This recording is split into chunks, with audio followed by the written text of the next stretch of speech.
right, good morning or whenever you're watching this.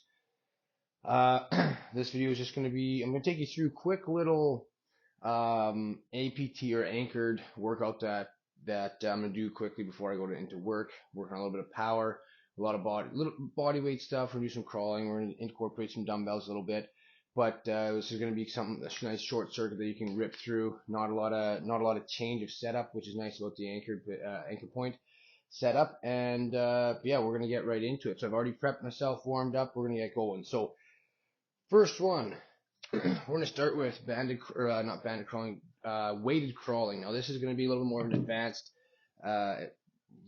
type of crawling. Adding weight to anything is obviously gonna make it a little bit harder. You can do any type of crawl you want, baby crawl on your knees, on your toes and hands, whatever you want to do. So I'm going to start with a spider crawl, so my legs are a little bit wider, especially with this weight, give myself a little bit better base support, so I'm nice and stable. I'm just going to give it like 5 steps forward, 5 steps back. And I'm going to do this 3 times. And then what I'm going to do is I'm going to rip through this circuit however many times I can in the next half hour. I won't keep you for a full half hour. That would just be ridiculous. I'll just take you to the first round with me. And if you want to try it, or you want to incorporate some of these things into your own routine, you can. That's the cool part. All right.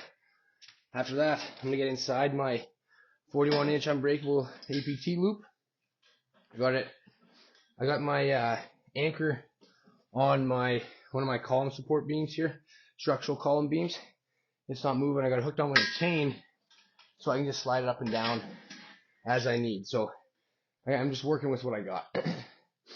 Now I'm gonna do some banded crawling, so just regular crawling, but I'm gonna bring my legs in the center here now, do more of a leopard crawl or a bear crawl, something like that.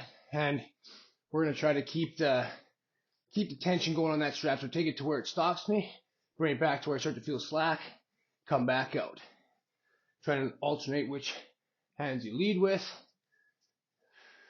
A nice thing with the unbreakable loops, are comfy on the hips, but they also have a little bit of that end range, so you can feel when you're getting pretty close.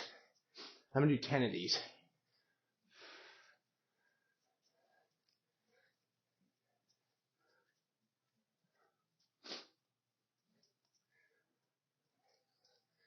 I got a couple more here.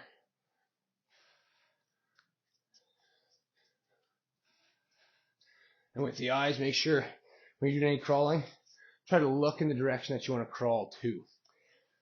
All right. Now we're gonna get in some power here. I'm gonna move my ankle up a little bit. I'm gonna work from my kind of mid height. So basically kind of sternum or just under sternum height. I'm gonna take the band, give myself like a 90-degree bend in the elbows. I'm just gonna keep it, I'm not gonna necessarily get too high with the elbows, I'm just gonna kind of stay wide to the collarbones, keep the lats engaged, tension on the strap or on this band all the time.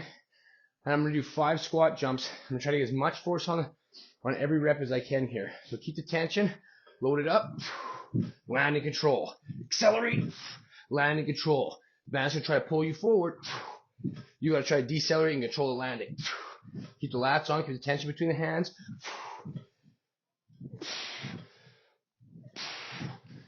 Whew, that's a fun one.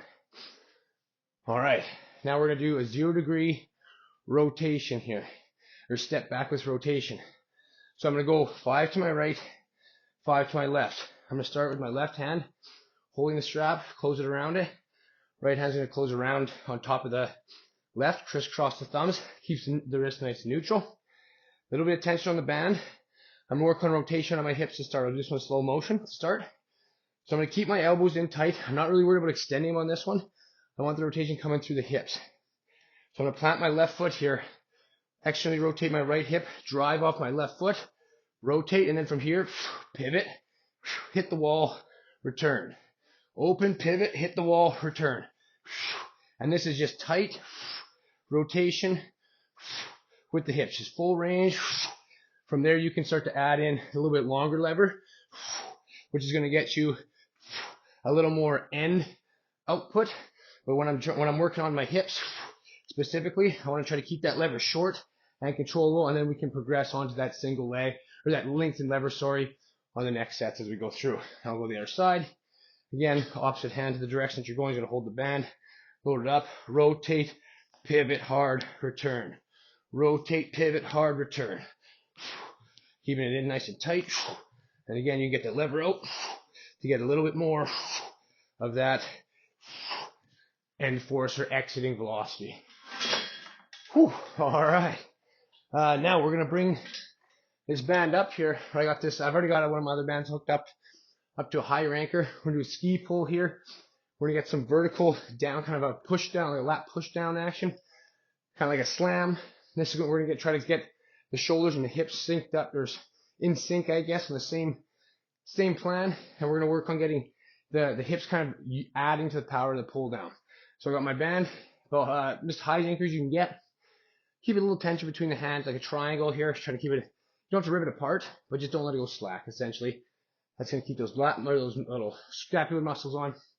From here, arms are extended, hips are extended, flex, flex, reset.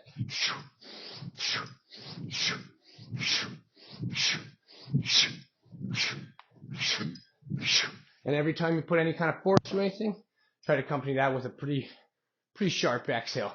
So there I was just trying to get as much speed and pull through that band. Nice thing about the band is it's going to pull back on you, so you can't disengage anything. Whereas with your slam, you're going to get your max effort where you can unload everything, which is perfect. This is going to make it a little bit better to kind of recoil and reuse that action. So this would be kind of like your repeated power requirement, something over and over and over again. Whereas with your, like I said, your slam, max output. So they both have their place. I like them both. The last thing that I'm going to do in this circuit here is extension with extension. Now we worked on the flexion and flexion, and now we're going to do a stride out with push, or stride out and push. So I'm going to get inside my band.